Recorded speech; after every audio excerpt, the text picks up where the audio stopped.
তারা যখন বলে উঠেছিল আন্দোলনকে পাওয়া যাবে বলেছে কিনা বলেন? সাংবাদিক ভাবে সাক্ষী বলে আন্দোলন করতে হবে না। কিন্তু একটা মানুষ যিনি দিল্লির বাইরে ফুটবলের মতো তাকে রাখি দিয়ে শুনতে পেতে হয়েছে, যাকে মেরে ধরার হুমকি দিয়েছে যে তুই আজ রূপা ধরো তোকে মেরে ধরা হবে। তিনি প্রধান ধারণ করতে রয়েছে 90% পতন হয়ে গিয়েছে। আর আজকে বাংলাদেশে যে পরিস্থিতি তৈরি হয়েছে, আপনি সম্মানিত মানুষ বাংলাদেশের যে রাজনৈতিক দলের শীর্ষতা আপনি যে নির্বাচনের আলাপ দিচ্ছেন, এই নির্বাচনে প্রেক্ষাপট তৈরি করেছে এই ছাত্র অধিকার পরিষদ এবং গণ অধিকার।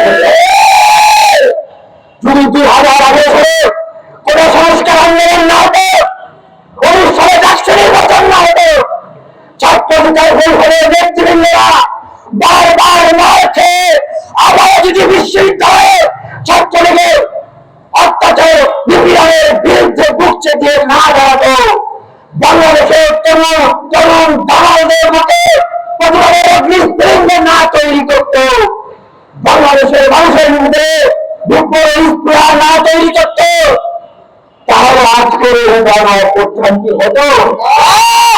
হতো না। আমরা গণঅভ্যুত্থানের একক ঠিকানা আমাদেরকে দাবি করছি না। এই গণঅভ্যুত্থানের বাংলাদেশের সকল রাজনৈতিক দল, সকল মানুষের স্বাধীনভাবে অংশগ্রহণ করেছেন। আমরা এতদিন এই কথাগুলো বলি না। আমি চ্যালেঞ্জ করে বলছি, এখানে সাংবাদিক ভাইরা আছেন, এই যে 1400 বৈষম্য ছাত্র আন্দোলন যে কমিটি হয়েছে, সেই কমিটির আপনারা পরিসংখ্যান করেন। সেই কমিটির ভিতরে কোন ছাত্র সংগঠনের নেতৃবৃন্দদের সংখ্যা বেশি? আমরা বলে কখনো বললেন জাতীয় জাতীয় সংগঠনের স্তরে যখন জুলাই আন্দোলনের সময় আমাদের ছোট ভাইরা ডিবির কারণে ডিবির যে অফিসাররা ছিল তখন এই শয়তান বেলায় এই পিশাচ করার অত্যাচারের মাই খেয়ে তারা যখন বলে উঠেছিল আন্দোলন করতে হবে বলেছে কিনা বলেন? সাংবাদিক ভাবে সাক্ষী বলে আন্দোলন করতে হবে না। কিন্তু একটা মানুষ যিনি দিল্লির বাইরে ফুটবলের মতো তাকে রাখি দিয়ে শুনতে পেতে হয়েছে, যাকে মেরে ধরার হুমকি দিয়েছে যে তুই আজ রূপা ধরো তোকে মেরে ধরা হবে। তিনি প্রধান ধারণ করতে রয়েছে 90% পতন হয়ে গিয়েছে। আর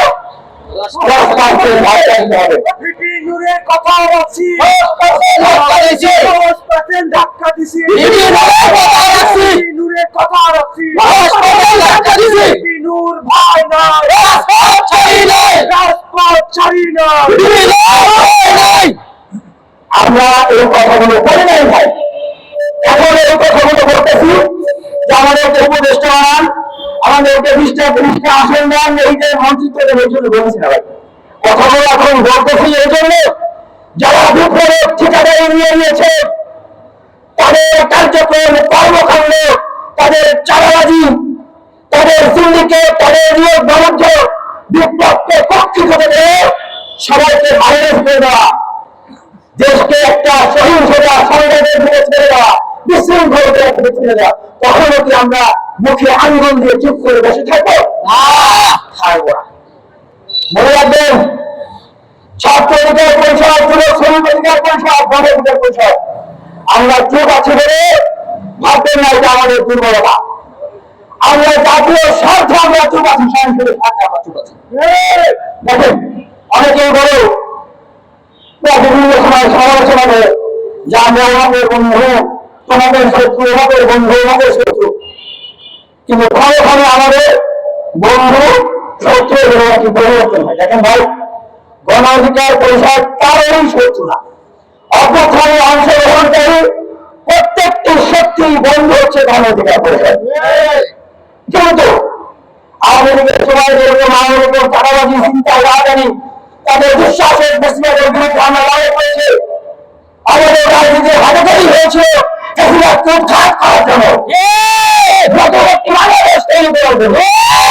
আমরা যদি 5 আগস্ট পরবর্তী বাংলাদেশে আবারও দেখি নতুন করে চাঁদাবাজি কায়েম হচ্ছে, নতুন করে সন্ত্রাসের সিন্ডিকেট কায়েম হচ্ছে, নতুন করে ফ্যাসিবাদের সিন্ডিকেট কায়েম হচ্ছে, আমরা কি চুপ থাকবো? আমরা সুস্পষ্ট ভাবে জানিয়ে দিতে চাই, আমাদের বন্ধুত্ব দেশের স্বার্থের বন্ধুত্ব। বিএনপির সাথে আমাদের বন্ধুত্ব আছে, যারা দেশের সাথে আছে, এনসিপির সাথে আছে, বাংলাদেশে অভ্যুত্থানে অংশগ্রহণ করে সবার সাথে আমাদের বন্ধুত্ব আছে। আমাদের বন্ধুত্ব দেশের স্বার্থে, দেশের মানুষের কল্যাণের সাথে আমরা একসাথে রাখবো।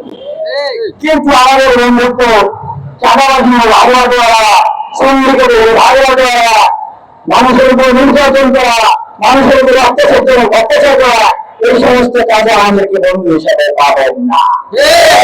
শেখ হাসিনা আমাদেরকে বন্ধু হিসেবে চেয়েছিল, বলেছিল 10টা আসন 5 কোটি টাকা দিবে।